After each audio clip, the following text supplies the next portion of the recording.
KSU സംസ്ഥാന vice president Yadu Krishnan block panchayat അംഗത്വം രാജിവെക്കണമെന്ന് യൂത്ത് ഫ്രണ്ട് ബി നേതാക്കൾ ആവശ്യപ്പെട്ടു.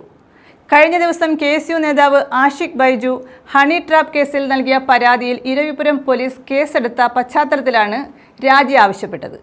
ഇതിനു മുൻപും നിരവധി ക്രിമിനൽ കേസ് പ്രതിയാണ് യദു കൃഷ്ണനെന്നും യൂത്ത് ഫ്രണ്ട് ബി ആരോപിച്ചു. KSU സംസ്ഥാന vice president Yadu Krishnan block panchayat അംഗത്വം രാജിവെക്കണമെന്ന് യൂത്ത് ഫ്രണ്ട് ബി ആവശ്യപ്പെട്ടു. കഴിഞ്ഞ ദിവസം ഹണി ട്രാപ്പ് കേസിൽ KSU നേതാവ് ആഷിഖ് ബൈജു നൽകിയ പരാതിയിൽ ഇരവിപുരം പോലീസ് കേസെടുത്ത പശ്ചാത്തലത്തിലാണ് യദുകൃഷ്ണൻ രാജിവെക്കണമെന്ന ആവശ്യം യൂത്ത് ഫ്രണ്ട് ബി വാർത്താ സമ്മേളനത്തിൽ ഉന്നയിച്ചത്.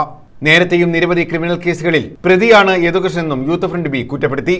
ഇതിൽ ഉറവിടം എന്ന് പറയുന്നത് വളരെ നാളുകളായി ആഷിഖുമായി വ്യക്തിവൈരാഗ്യം ഉണ്ടായിരുന്ന ഒരാൾ ക്രിയേറ്റ് ചെയ്ത് ആഷിഖിനെ രാഷ്ട്രീയപരമായി തകർക്കുന്നതിന് വേണ്ടി തയ്യാറാക്കിയ ഒരു വോയിസ് ആണ് എന്നുള്ളതിനെ പറ്റി ഇവർക്ക് മനസ്സിലായി.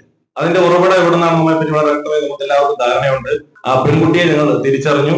അപ്പോ ഇന്ന് തന്നെ ആഷിഖ് ബൈജു അതിനെ പറ്റി വളരെ വിശദമായി പറയും. അദ്ദേഹം ഇത് പരസ്പരം ഉണ്ടായിരുന്ന കമ്മ്യൂണിക്കേഷൻ ഗ്യാപ്പാണെന്നും ഈ വിഷയത്തിൽ ഈ പെടുന്ന ആർക്കും ഇതിനകത്ത് യാതൊരുവിധ ദുഷ്ടലാക്കി ഇല്ലായിരുന്നു എന്നുള്ള കാര്യം അദ്ദേഹത്തിന് ബോധ്യപ്പെടുകയും കഴിഞ്ഞ ദിവസം തന്നെ സ്റ്റേഷനുമായി ബന്ധപ്പെട്ട ആ വിഷയം പറയുകയും ചെയ്തു. ഇപ്പോ ഇന്നോ നാളെയോ അദ്ദേഹത്തിന്റെ സ്റ്റേറ്റ്മെന്റ് എടുക്കാൻ വിളിക്കുകയാണ്. അദ്ദേഹം ആ കാര്യം വളരെ വ്യക്തമായി പറയുകയും ഇതിന് തയ്യാറായി മുമ്പോട്ട് വന്ന പെൺകുട്ടിയുടെ ഇത് തയ്യാറാക്കപ്പെട്ട ആളുടെ പേര് ഇന്ന് തന്നെ പോലീസിൽ പരാതി നൽകി ഞങ്ങൾക്കെതിരെയുള്ള FIR സ്ക്വാഷ് ചെയ്യുന്നതിന് വേണ്ടി ബന്ധപ്പെട്ടുള്ള നടപടിക്രമങ്ങളുമായി മുമ്പോട്ട് പോവുകയാണ്. ഇടുക്കി ജില്ലയിലെ തങ്കമണി പോലീസ് സ്റ്റേഷനിൽ വീട് കയറി ആക്രമണം നടത്തിയ കേസിലും പ്രതിയാണ്. യൂത്ത് കോൺഗ്രസ് തെരഞ്ഞെടുപ്പിൽ വ്യാജ ID കാർഡ് ഉണ്ടാക്കിയതുമായി ബന്ധപ്പെട്ട ഇദ്ദേഹം പ്രതിയാണെന്നും നേതാക്കൾ പറഞ്ഞു. ബ്ലോക്ക് പഞ്ചായത്ത് അംഗത്വത്തിൽ തുടരാൻ ഇദ്ദേഹത്തിന് യാതൊരു അർഹതയുമില്ലെന്ന് യൂത്ത് ഫ്രണ്ട് ബി നേതാക്കൾ ആരോപിച്ചു. വാർത്താ സമ്മേളനത്തിൽ യൂത്ത് ഫ്രണ്ട് ബി ജില്ലാ president Rajesh Kumar, general secretary Prince, ജില്ലാ കമ്മിറ്റി അംഗം ഫിറോസ് എന്നിവർ പങ്കെടുത്തു. ന്യൂസ് ബ്യൂറോ, കൊല്ലം.